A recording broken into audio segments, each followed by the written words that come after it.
오늘도 해바라기 사연방에 와주셔서 감사합니다. 사연 읽기 전에 구독과 좋아요 부탁드립니다.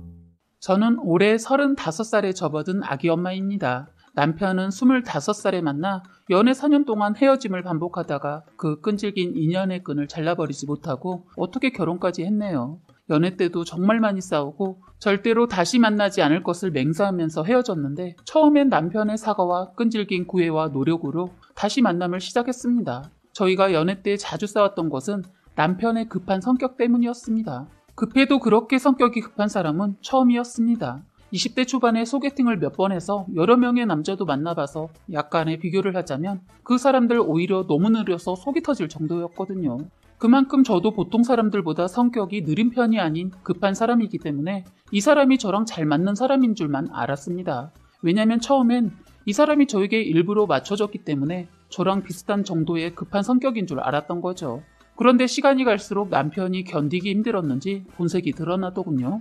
그땐 남편을 너무 사랑하고 있었던 시점이라 고맙기도 해서 그것도 다 받아들이게 되었는데 갈수록 심해졌습니다. 그래서 나중에는 그것 때문에 자꾸 싸우게 되었습니다. 저도 느린 사람을 보고 있으면 속이 터질 때가 있는데 남편은 저를 보고 속이 터지려 했습니다. 그래서 만나서 데이트하다 사소한 것부터 시작해서 꼭 싸우게 되는 겁니다. 밥을 먹을 때도 저는 아직 다 먹지 않았는데 이놈은 다 먹었다고 밖에 나가서 기다리기 일쑤였고 제가 화장실 갔다가 화장이라도 고치고 나오면 성질을 내면서 빨리 나오지 뭐하다 나왔냐는 둥 뻔한 걸 물으면서 화를 내어서 중간에 싸우고 집으로 와버린 적이 한두 번이 아니었습니다. 그래서 이별 통보를 하면 그때서야 저를 풀어주기 위해 가진 노력을 또 했습니다. 급한 성격 때문에 벌어진 것이라 저 또한 이해가 아예 안 가는 것이 아니기에 용서하고 다시 만남을 가졌어요. 그게 저의 실수였던 거죠. 그러다 정말 심하게 다툼을 하게 되었습니다. 제가 약속 장소에 1시간을 늦어버린 겁니다. 분명 집에서 나올 때 전화를 가지고 나왔다고 생각했는데 전화도 두고 나오고 약속 장소에 가다가 접촉사고까지 난 겁니다. 간신히 주위에 있는 사람들한테 전화를 빌려서 전화를 하고 문자를 보내도 전화를 씻더군요. 저는 이런 상황에서도 사고의 걱정보다 성격 급한 남친이 화가 많이 나 있을 거라는 생각밖에 안 들더군요. 그렇게 아무리 연락을 해도 남친은 며칠 잠수를 탔어요.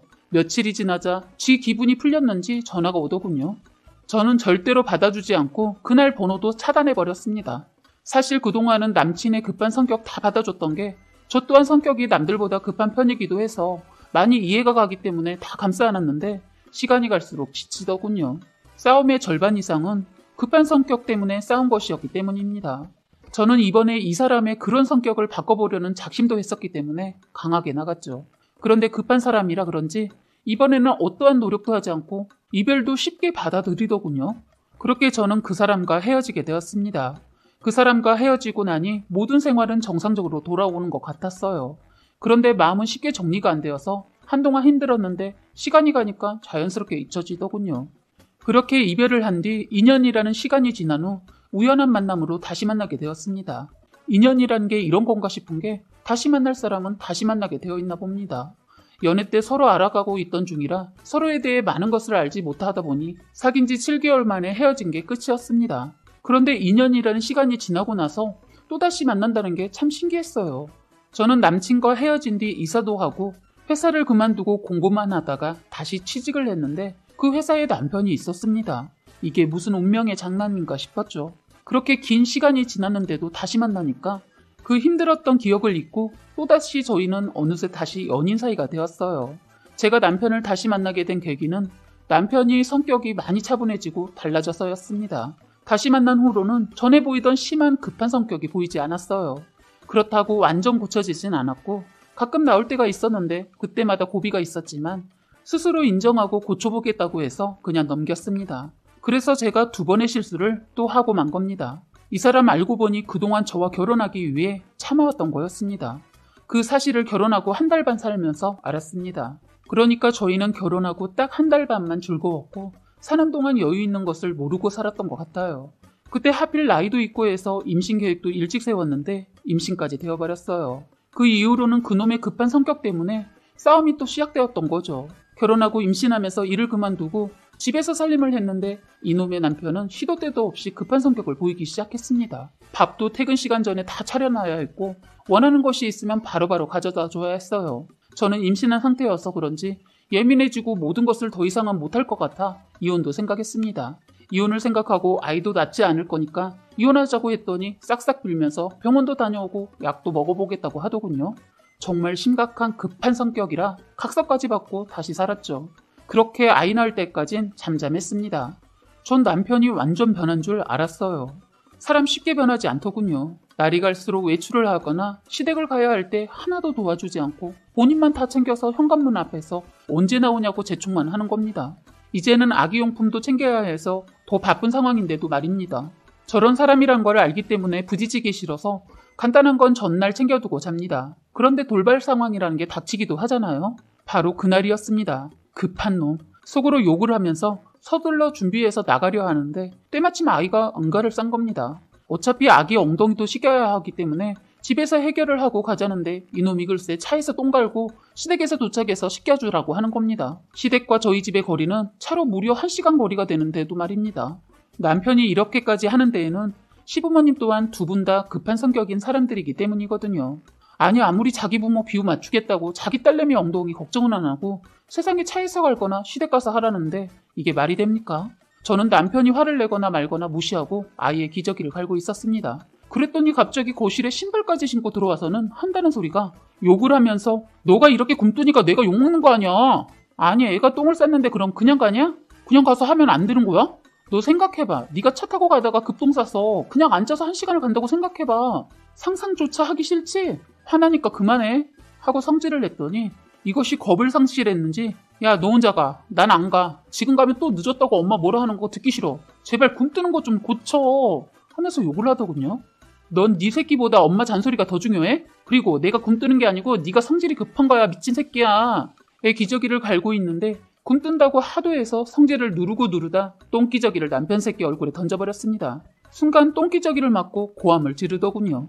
그래서 제가 아이를 안고 말했어요. 너 한 번만 이딴 식으로 하면 이제 국물도 없을 줄 알아. 이혼이야. 했더니 신발을 신은 채 화장실로 가더군요. 씻고 나온 이놈은 또다시 따지고 들었고 결국 크게 싸우게 되었습니다. 그때 시댁에서는 저의 전화로 계속 전화가 오더군요. 시부모님들도 이젠 정말 진절머리가 나는 게 무슨 일만 있으면 저한테만 전화해서 뭐라고 하는 겁니다. 안 받으려고 받았더니 시어머니 한다는 소리가 시부모와 약속을 했으면 무슨 일이 있어도 와야지. 둘이 싸웠다고 지금 못 온다는 거야? 남편 놈이 싸웠다고 말을 했는지 그렇게 말씀을 하더군요. 저희 지금 출발하면 너무 늦을 거 뻔하고 가도 좋지 않을 것 같아서 그냥 다음에 갈게요. 온다고 했으면 와야지. 당장 와라. 와서 혼날 일 있으면 혼나야지. 피한다고 될 문제냐? 하는 겁니다. 저희 시부모님은 이렇습니다. 항상 시댁에 몇 시까지 오라고 약속 시간을 딱 정해주십니다. 정해주신 시간에 늦으면 들어오던가 가던가 알아서 하라고 하시는 분들입니다. 이런 일뿐만이 아닙니다. 시댁은 다들 번갯불에 콩을 구워 먹은 사람들밖에 없는가 봅니다. 시아버지, 시어머니, 시동생, 시누이, 거기다 제일 성질 더럽고 성격이 제일 급한 남편놈, 이들과 같이 있으면 정신이 하나도 없고 정신이 혼미해집니다. 시어머니는 자꾸 하나만 시키지 않고 서너 개를 한 번에 시키면서 바로바로 결과를 바라시고 거기에다 시아버지도 마찬가지입니다. 제가 빠릇빠릇 일 처리를 못하면 아직 말도 못하는 손녀에게 제 흉을 보면서 네 엄마는 왜 저렇게 굶뜨냐? 아이고 답답해. 이러시고 시어머니는 4명에 못 산다. 아유 답답이. 이러시면 남편이 가만히 있으면 중간이라도 가는데 빨리빨리 하라고 꾸물거리지 말고 이러는데 저 그날 정말 울고 싶었습니다. 저 행동이 보통 사람들보다 진짜 빠른 사람입니다. 친구들이 인정하는 성격인데 시댁 사람들은 급해도 너무 급합니다. 정말 느린 성격의 여자였으면 벌써 이혼을 했어도 벌써 했을 겁니다. 남편이 급한 성격 외에 더러운 성질 빼고는 성실하고 돈도 잘 벌긴 해서 버텼는데 돈이 다는 아니더군요. 저도 능력이 없는 것도 아니고 남자만 보고 살 사람이 아니라 그런지 자꾸 힘들 때마다 이혼이 머릿속에 자리 잡고 있었어요. 그동안 저니까 참고서 곁에 있었던 것을 모르는 것 같길래 일을 낸 적이 있었습니다. 그날도 낮에는 겨우 참고 넘겼는데 저녁에 다 같이 술을 먹고 있는데 또 저를 안주 삼아 제 얘기를 시작하더군요. 다 먹고 구석에 앉아있는 시누이 두고 준비하느라 못 먹다가 겨우 먹고 있는 저한테 이것저것 시키면서 제 용을 보길래 참았던 화가 터져버렸습니다. 이 사람들이 계속 심부름을 시키느라 술도 별로 먹지 못했지만 그냥 술 취한 척을 해서 개망난 짓을 해버렸습니다. 일부러 어머님이 아끼고 아끼시던 그릇을 들어서 싱크대에 있는 힘을 다해 냅다 집어 던져버렸습니다. 그런 다음 맛깔스럽게 욕도 좀 했어요. 저를 개라고 욕을 해도 상관없었습니다. 그리고 저는 아버님이 아끼는 양주를 들어 싱크대에 던져버렸어요. 순식간에 한 행동에 아버님 한 걸음에 달려와 저에게 손을 올리려 했는데 그땐 남편놈이 막더군요. 어머님 아버님을 간신히 말려서 다행히 무사할 수 있었어요. 시누이도 시동생도 저를 보고 한 소리를 하길래 쌍욕을 날려줬어요. 시아버지 꼭지 도셔서 저희 그날 시댁에서 쫓겨나서 택시 타고 왔습니다. 남편놈 택시 안에서 있는 짜증 없는 짜증 내는데 모른 척 했죠. 그날 이후로 한동안 시댁 가지 않고 있다가 나중에 갔는데 효과가 있었는지 술자리에서 제 얘긴 하지 않고 제 눈치만 보더군요. 이 일 말고도 정말 이런저런 일로 처음엔 적응이 안 되어서 많이 울었는데 시간이 지나고 남편까지 이러니까 저도 참아지지 않더군요. 결국 그날 또 터진 거죠. 시댁에 안 온다고 뭐라고 하시는 시어머니한테 저 오늘 못 간다고 말씀드렸잖아요. 그리고 늘 오던 아들내외가 갑자기 못 온다고 하면 한 번 정도는 그냥 못 이기는 척하고 넘어가 주시면 안 되는 거예요? 너 어디서 시애미한테 말본세가 뭐냐? 너 내가 네 집에 갈 거니까 기다려라 하더군요. 성질 급한 시어머니 전화로 못하고 저희 집에 온다고 하더군요. 저는 서둘러 근처에 카센터를 운영하고 있는 오빠한테 전화를 했습니다. 오빠한테는 아주 급한 일이 있으니까 서둘러 오라고 전화를 했더니 남편놈 옆에서 듣더니 너 지금 뭐하는 짓이야? 하더군요. 왜? 니들이 지금 나 잡겠다고 하는데 당하고만 있을 줄 알았어? 야, 그래서 지금 형님 불렀냐? 왜? 난 부르면 안 되냐? 넌 불리하면 항상 네 엄마 불렀잖아. 이게 그때 상황이랑 같아? 다를 게 뭐가 있어? 나는 오늘 너랑 끝장 볼 거야. 했더니 비겁하게 애는 못 준다 하더군요. 제가 애 때문에 또 참고 넘어갈 거라 생각한 거죠. 아, 너도 이혼 생각했다는 거네? 좋아, 이참에 그 질긴 인연끈 오늘 끊어버리자. 서로 말다툼이 어느새 행동으로까지 가게 되면서 서로 치고받고 했습니다. 그 순간 저희 오빠가 먼저 도착을 했고 저희 오빠는 저의 몰골을 보고 남편 새끼 멱살을 잡았고 남편 새끼 침묵만 하고 있더군요. 너 이 새끼 여자도 때리는 새끼였어? 너 내 동생 눈물 나게 하면 넌 피눈물 나게 한다고 했는데 잊었냐? 남편 놈 쫄아서 아무 말 없이 고개 숙이고 있더니 자기 엄마가 오자마자 돌변을 해서는 오빠한테 나 저런 거 하고는 속 터져서 더 이상은 못 사니까 데려가고 애는 두고 당장 내 집에서 나가. 오라, 네가 이제 본색을 보이는구나. 너 기다려. 내 친구 중에 경찰 변호사 다 있는데 한번 오늘 끝까지 가보자. 했더니 갑자기 시어머니 저희 오빠에게 사돈 살다 보면 다 싸우고 사는 법인데 이런 일로 일을 크게 만듭니까? 하면서 오빠를 살살 굴리더군요. 그래서 이제는 제가 나서야 할 것 같아서 어머니 그만하시죠. 저딴 놈이랑 이젠 안 살아요. 아닌 건 아닌 건데 인연 어쩌고 저쩌고 하고 엮은 게 지금 이런 일을 초래하게 되었네요. 다신 후회하는 일 만들고 싶지 않으니까 이쯤에서 끝내겠습니다. 했더니 애가 무기라도 되듯 시어머니 애는 못 준다 그러대요. 그래서 한번 어떻게 나오나 저도 강하게 나가봤어요. 그러세요. 저도 나중에 새 출발하려면 그게 좋겠네요. 했어요. 그랬더니 의외의 답이 나와서 그런지 아니다, 그냥 네가 데려가라. 우리 아들도 다시 장가가려면 애 없는 게 낫겠구나 하더군요. 저런 인간들이 애를 가지고 저의 발목을 잡으려고 하더군요. 그날 오빠도 있고 해서 깔끔하게 이혼하자고 말하고 일단 오빠랑 같이 그 집을 나왔네요. 친정에 가서 아버지께 말씀드렸더니 아버지 그놈 가만 안 둔다고 하시는 거 겨우 말렸습니다. 그런데 이른 아침에 아버지가 그놈 회사에 갔던 모양입니다. 아버지는 망치를 들고 가셔서 뽑은 지 얼마 안 된 그놈 차를 아작을 내고 오셨더군요. 그 차로 말할 것 같으면 남편놈 차를 자기 자식보다 아끼는 사람이거든요. 그걸 아시고 아버지가 때려부시고 왔어요. 아직 이혼 전이라 어떠한 조치도 이뤄지진 않았습니다. 그놈이 아버지를 고소하면 저도 끝까지 이혼해주지 않고 그냥 별거식으로 가려고 하니까 그놈 지 성질에 못 이겨서 이혼하자고 하더군요. 그래서 그 질긴 인연의 끈을 그렇게 잘라냈네요.